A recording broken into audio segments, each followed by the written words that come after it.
선거철만 되면 각 정당은 유권자의 관심을 끌기 위해 사방으로 노력합니다. 그래서 이맘쯤이면 항상 국민 눈높이, 변화와 쇄신이라는 단어가 등장하곤 하죠. 그릇된 것이나 묵은 것을 버리고 새롭게 한다는 뜻의 쇄신은 정치권에서 어떻게 나타날 수 있을까요? 네, 맞습니다.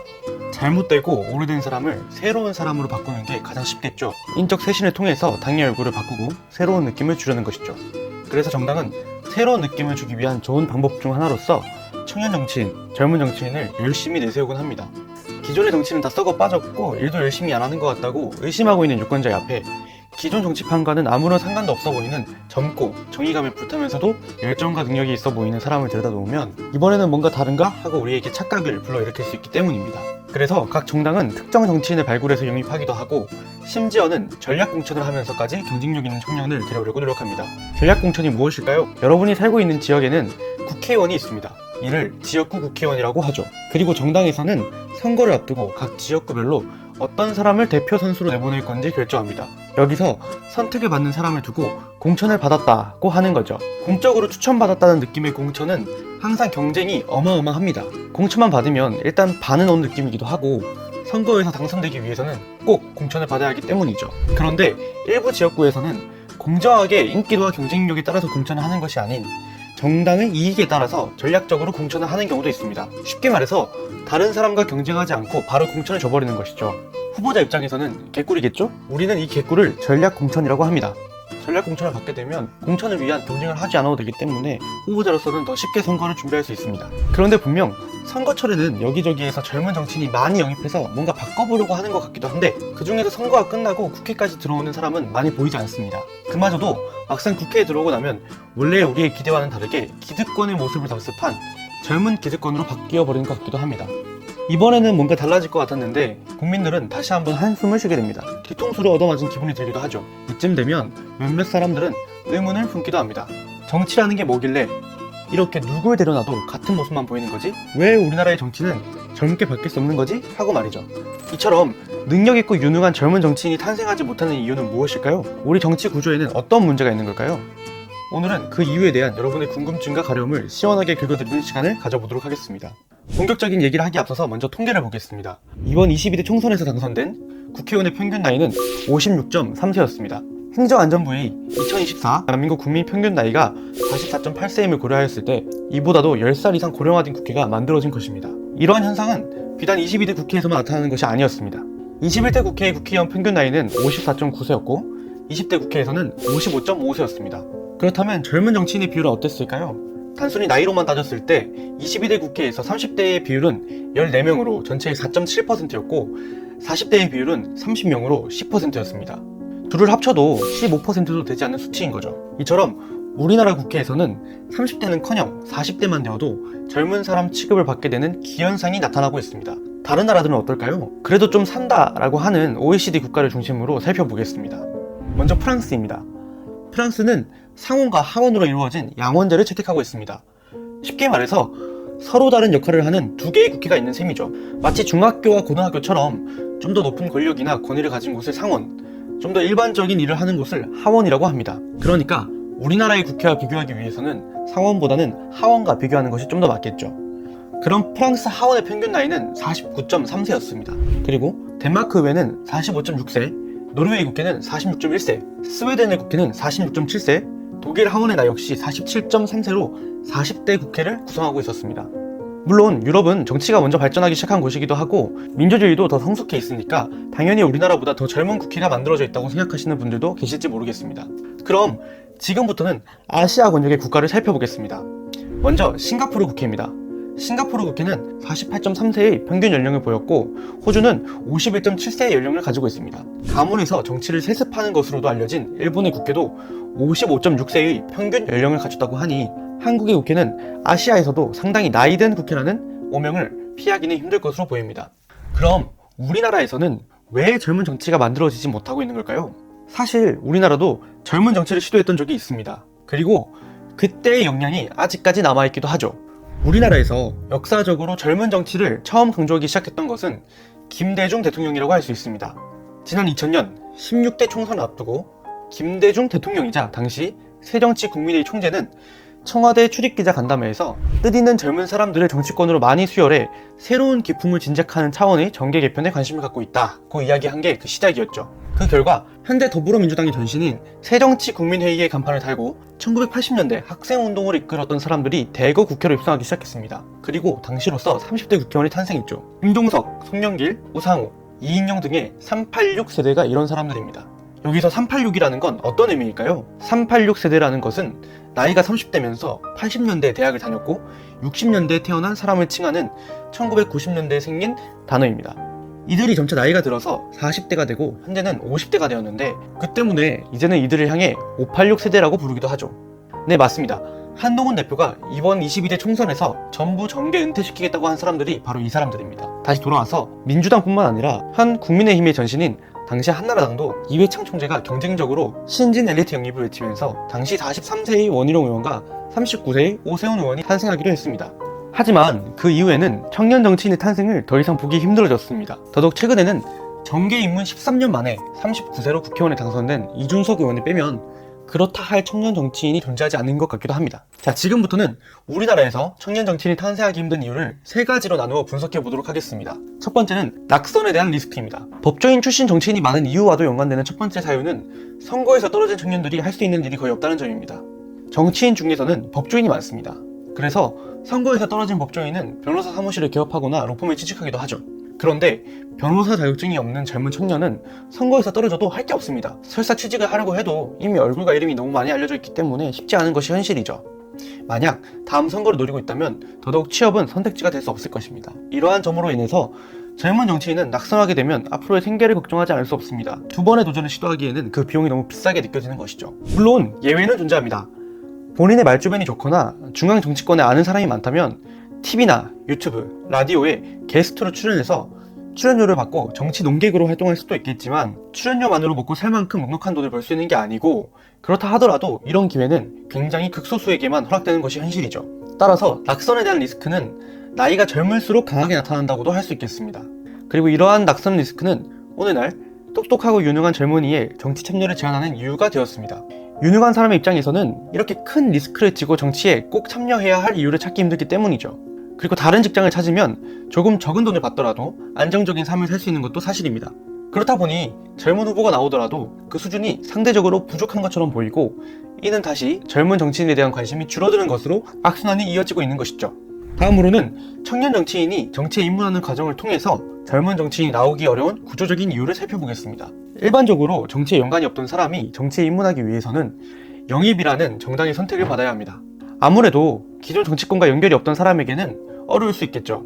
그리고 보통 아무런 인맥이나 자산이 없는 청년 정치인들은 지역구가 아닌 비례대표 국회의원으로 국회에 입성하는 경우가 많습니다. 보다 자세하게 설명해 보도록 하겠습니다.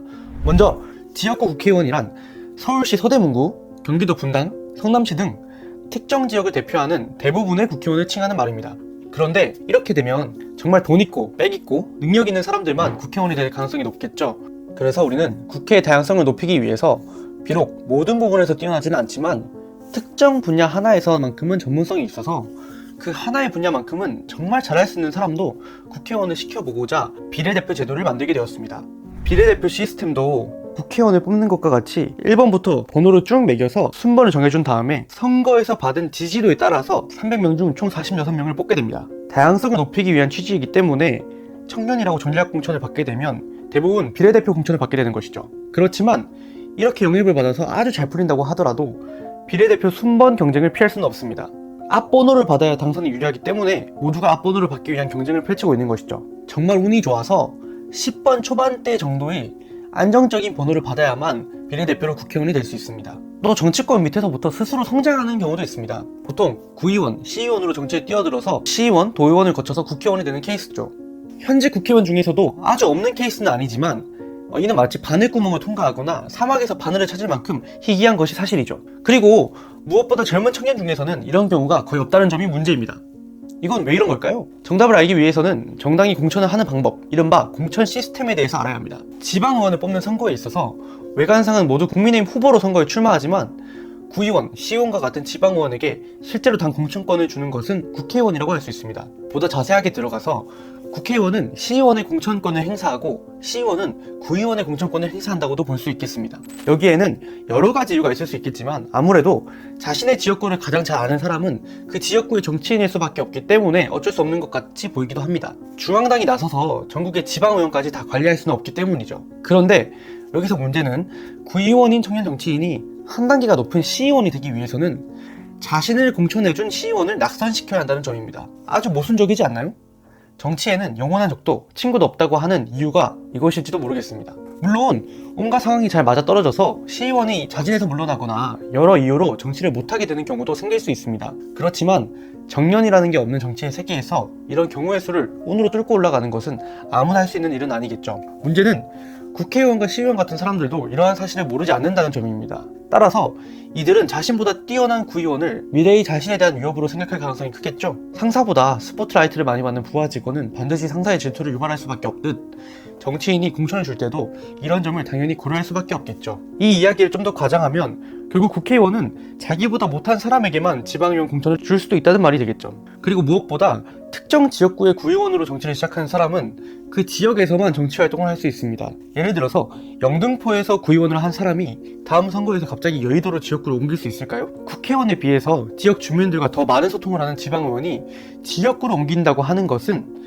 지역에 대한 배신이 될 수밖에 없습니다. 설사 지역구를 옮긴다고 해도 여기서 살지도 않는 사람이 선거에는 왜 나왔냐며 지역 구민들에게 무시받기가 십상이죠. 반대로 새롭게 정치에 들어온 사람은 전략적 고려에 따라서 지역구를 선택할 수 있습니다. 나라의 상황과 지지에 따라서 내가 어디에서 정치활동을 시작할 것인지를 선택할 수 있다는 말이죠.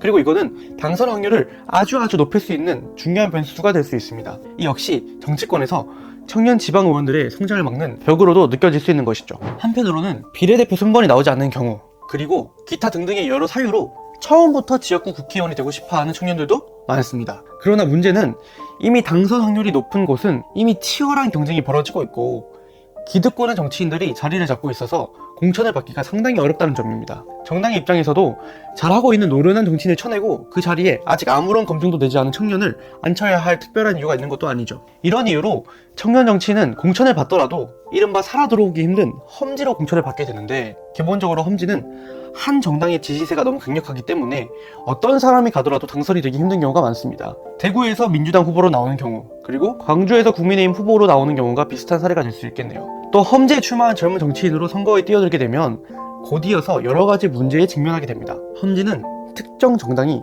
4선, 5선 등등 오랫동안 국회의원을 배출하는 경우가 많기 때문에 이미 조직이나 시스템이 한쪽으로 치우쳐져 있죠. 결국 선거는 돈과 사람이라고 할 수 있는데 아무리 모아도 선거를 함께 치를 사람을 구할 수 없고 후원금과 같은 선거 자금도 모으기 힘들 것입니다. 물론 이미 정치를 하고 있어서 인맥이나 영향력이 큰 기성 정치인이나 사회적 명예, 부가 많은 특별한 경우라면 이야기가 다르겠지만 가진 것 별로 없는 청년 정치인들은 선거를 위한 조직을 꾸리는 것에서부터 어려움을 겪는 경우가 대다수죠. 이렇게 험지로 밀려나간 청년들은 낙선이라는 결과를 받고 다시 4년을 방황하게 될 수밖에 없을 것입니다. 앞서서 비례대표는 각 정당이 영입한다고 했습니다. 그런데 진짜 당선권에 배치되는 사람들은 어떻게 선발되는 걸까요? 외적으로는 공정성을 강화하기 위해서 공천만을 담당하는 공천관리위원회를 만들고 신청자를 대상으로 면접을 진행하는 것처럼 보여주기도 하지만 결국 최종 선택권은 당대표와 같은 핵심 권력자들이 내린다고 보는 것이 맞을 것 같습니다. 쉽게 얘기해서 공천권이 특정 사람에게 있다면 그 사람은 어떤 사람을 공천할까요? 네, 맞습니다.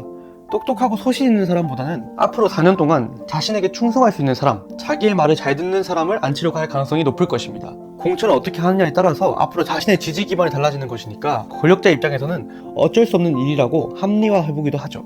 일각에서는 청년 정치인이 탄생하지 못하는 이유로 정치를 하기 위해서는 많은 돈이 필요한데 청년들은 돈이 없기 때문이라고도 합니다. 과연 그럴까요? 저는 이 소리가 반만 맞고 반은 틀린 이야기라고 생각합니다. 돈봉투가 없으면 선거를 하기 어려웠던 시절이 분명 존재했던 것은 사실입니다. 그리고 일부 지역에서는 아직까지도 이런 관행이 남아있습니다. 반면 수도권을 비롯한 대부분의 지역구, 특히 청년 정치인이 공천을 받는 험지에는 이런 문화가 거의 없다고 봐도 무방합니다. 선거운동이라는 것은 내가 뽑히기 위한 운동이기도 하지만 상대를 떨어뜨리기 위한 운동이기도 합니다. 상대의 잘못을 찾아내는 게 더 쉬운 방법일 수도 있죠. 그래서 선거철이 되면 각 후보자는 상대 후보자의 일거수일투족을 큰 관심을 갖고 관찰합니다. 그런데 여기에서 한 후보자 쪽 캠프가 법정 선거운동 이외의 선거운동이나 선거 자금을 사용할 경우 어디로든 말이 새어나갈 수밖에 없기 때문이죠. 선거에서 이기기 위해서 예전처럼 돈이라도 돌렸다가는 금방 발각되고 말 것이라는 점입니다. 따라서 대부분의 경우 큰 틀에서는 선거관리위원회에서 매번 결정하는 법정 선거 금액을 한도로 선거운동이 이루어집니다.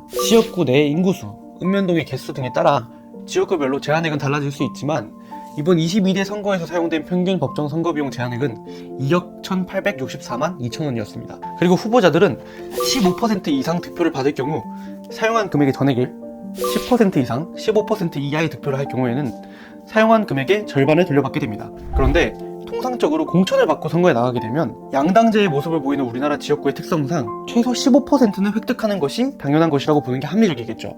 따라서 공천만 받을 수 있다면 개인의 돈은 거의 사용하지 않고 선거를 치를 수 있게 되는 것이죠. 물론 무소속으로 출마를 하게 된다면 선거 비용을 보전받지 못하는 경우가 더 많겠지만 현역 국회의원도 다음 선거에서 공천을 받지 못했다고 해서 무소속으로 선거에 출마할 경우 당선되기가 굉장히 어렵다는 점을 고려하였을 때 무소속으로 선거에 나가는 사람들은 당선을 목적으로 한다기보다는 공천 탈락에 따른 반발 혹은 자신의 영향력을 확대하기 위한 개인적인 사유가 더 많겠습니다. 청년이 정치를 하기 어려운 마지막 이유는 정년이 없는 정치의 특성 때문입니다. 대부분의 직업이 있는 정년이 정치에는 적용되지 않음으로써 정치권에서는 고령화 현상이 반복해서 일어나고 있습니다. 기성세대가 자리를 비켜주지 않으니 청년이 들어갈 수 있는 공간은 계속해서 좁아질 수밖에 없고 고령화 현상은 다시 젊은 사람의 정치 참여 욕구를 감소시키는 것으로 이어지는 것이죠. 내 앞에 있는 똥차가 나가지 않고 계속해서 버티고 있는데 새로운 자동차가 들어갈 자리가 있을까요? 또 대한민국 특유의 유교 문화가 작동해서 넌 아직 젊으니까 좀 더 기다려봐, 잘 기다리고 있으면 내가 먼저 하고 넘겨줄게 와 같은 생각이 널리 퍼져 있는 것도 사실입니다. 지금까지 청년 정치인이 탄생하기 힘든 이유에 대해서 간단하게 이야기해봤습니다. 어떻게 여러분들은 공감이 되시나요? 젊은 사람이 정치를 하지 않는 데에는 다양한 이유가 있을 수 있겠지만 분명한 것은 정치에 참여하고 싶은 사람이 있더라도 이를 어렵게 만드는 구조적인 요인이 있다는 점입니다. 물론 개인의 역량과 자질, 미션과 비전 없이 젊다는 이유만으로 정치라는 중요한 일을 맡겨서는 안 될 것입니다. 이 때문에 정치를 좀 안다라고 하는 사람들 사이에서는 정치에 젊은 사람이 없는 건 어쩌면 젊은 사람이 정치권에 필요 없기 때문이라고 보는 시각도 존재합니다. 청년 정치인이 필요 없는 이유라니 궁금하지 않으신가요? 다음 영상에서는 정치권이 젊은 사람들을 필요로 하지 않는 이유에 대해서 알아보도록 하겠습니다. 감사합니다.